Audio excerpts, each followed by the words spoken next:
tonga to amin'ny fotoana ny famezana ndretsika ribijiry ajaina amin'izao takariva izao koa miarabona zay mbola tafiaraka aminay ary manasana ampitiavana anaraka hatramin'ny farany fampalalam-baovao izay tena amitsika eto amin'ny fahitalavitra mateve amin'ity takariva ity nisongadina tato anatin'ny 27 ora ny resaka fanomanana ny fividianana dia ny fanateran'ireo kandida izay hiatrika izany fividianana izany anatra ny antoto taratasy ny tetsy amin'ny fisarana momba ny lalam-pandrenana kasika izay indrindra no hitsantsaratsika ny fampalalam-baovao androany tamin'ny 10 ora ariva ny fepitoana farany fanaterana ny antoto taratasy filatsako vidina amin'ny fividianana filoham-pirenena ho avy izao andreo izay hifaninana amin'izany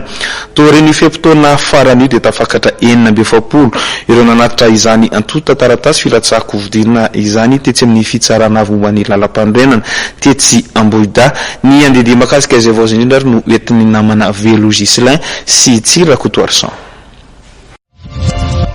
tafakatra 47 anisan'ireo olona izay nametraka ny antoto taratasy firotsahana ho fidiana filoham-pirenena tetsy amin'ny fitsarana avy momba lalam-panorenana ny farana androany sy tamin'ny 10 ora ariva teo ny fanaterana izany antoto taratasy rehetra ilaina amin'ny fividianana filoham-pirenena izany izay ho atao ny 7 novambra ho avy izao raha ny filohany tetezamita teo aloha Andry Rajoelina no nanokatra ny fanaterana ny antoto taratasy dia ny filoham-pirenena teo aloha Didier Ratsiraka no nanakatony izany androany tamin'ny 10 ora latsaka fahefany misa 40 ireo olona tonga teny amin'ny fitsarana avy momba lalam-panorenana androany izay andro farany nanatanterana ny fanaterana izany antoto taratasy firotsahako fidiana izany anisany tonga teny antoerana androany Mavimbona Alain Savaran Rasoamalala Armandina Malala Rasolofonjo Aingo Andriakaja Malala Ropimanana Rive Manatso Orlando Rakotomamonjy Jean-Max Zavao Jean-Louis Rasolonjatovo Falmapionina Taberarandre Manantso Ramarson Arlette Mafaly Solona Rasana Olivier Jocelyn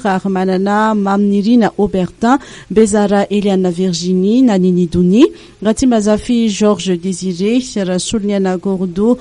Jean Félicien Andrianirina Max Fabien Tiranana Philippe Madiomanana Rafal Manana Nirad Ratiraka Didier Ignace andrasana amin'ny farany herinandro kosa ny listra ofisialy izay avoaka ny fitsarana avy momba ny lalam-panorenana